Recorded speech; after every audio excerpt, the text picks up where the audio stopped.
Okay guys, so today we would be painting some loose florals. Before I paint the loose florals, what I usually do is to check where exactly I want to place my florals, like where exactly will be my roses. This is a very simple process. I just drop about 3 to 4 circles on a paper. I'm not going with any particular shape in mind for placing my roses, so it is absolutely random, and then I am taking some of my red violet and slowly creating small lines in between. Once I create these lines, then I start applying some pressure with the help of my brush and go absolutely random. Once I apply the colors, then I wash my brush, clean it over, and again apply some more pressure to get the darker values to lighter value. So whenever you are making a particular rose, leave some white spaces in between and then go ahead with lighter values while you move outward. Whereas when you are inside, you want to have the darker values. You will have more petals inside a rose, whereas this is a bloomed rose where the petals will be open while you go outside or while you see the outer part of the roses. I'm going ahead and picking up some of my red violet along with some purple and then applying a bit of pressure in few of the areas to add some darker values. Once this part is done, I would add some of my other colors for the roses. This is just one of the rose which I am painting. You can go ahead with any color of your choice. This particularly was one of the types which I wanted to add for my painting, and you can even go ahead with some monochrome roses like in blue or yellow, whatever you like, and then add the other colors. Let's have a closer look at the rose, how we paint it. We make some random closed lines. As we move outward, we are applying more pressure and you get these darker but broader lines. Then you wash the brush and add some more lines. Do keep some white spaces in between. White spaces would really help you to get the feeling of that rose. I am now going ahead, taking my brush and adding some more darker values.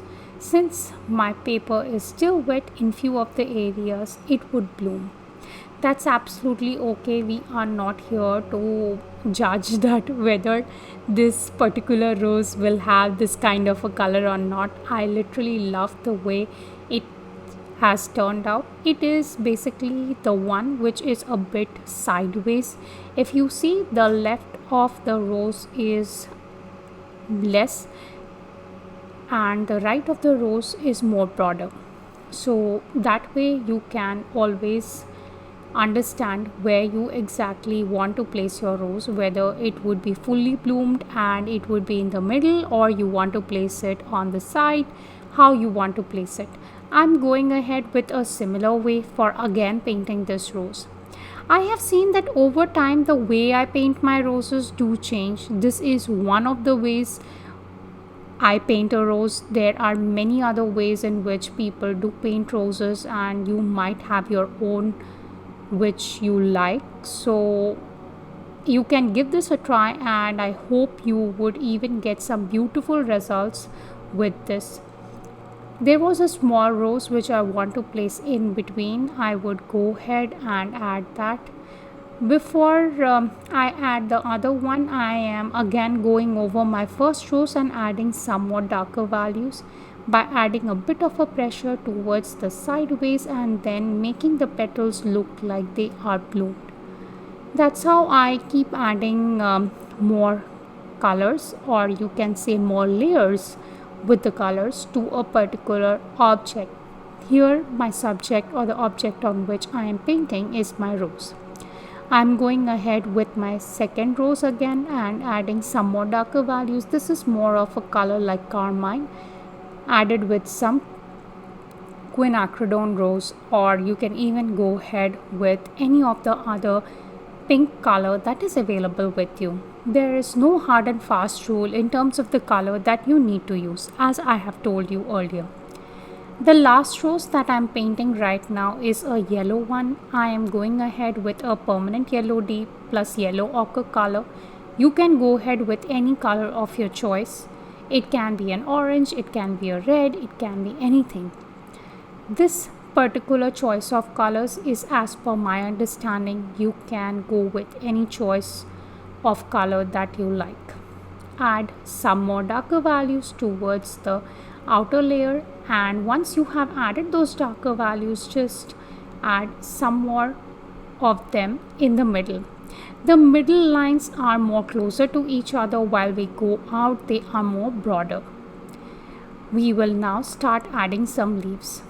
Now the leaves are very simple. You go with any kind of a green that is available with you, with a very light value of that green. I'm going with a green which is mixed with a bit of a yellow, and then I'm adding them towards the outer side. Add some more leaves. The first layer is usually lighter, while you go outside the other layer would be more darker. You have to keep in mind that every way you can paint a rose is absolutely different. There are several ways, as I've told you earlier. This is one of the ways which is my own preferable way. You might like it, you might not like it, that's again up to you. But this is one of the ways in which you can define a rose well. I will add some more darker values for my leaves. I am taking my size 4 silver black velvet brush to add these colors. I'm using a very simple paper. It's not 100% cotton. It's more of 300 GSM. That's it. And you can also go for these kind of paper for painting loose roses, as it is more of practice exercise, and I really love the fact that when you practice it, it can be done on any kind of paper. For loose rose, as there are no heavy washes involved, we are going ahead with very simple washes. I am just adding some more leaves. I apply a bit of a pressure and then lift it off. I again apply a bit of a pressure and then lift it off. That's how I keep adding these leaves.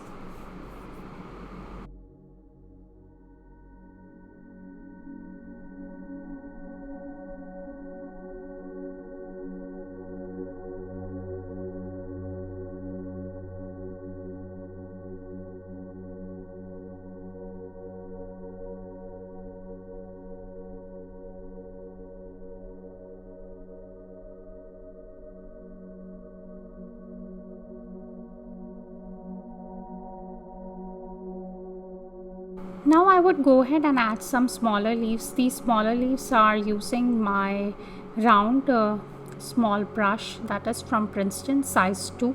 You can also go with a smaller brush. If you see, I have gone with size 8 silver black velvet brush, size 4 silver black velvet brush, and my Princeton size 2 brush.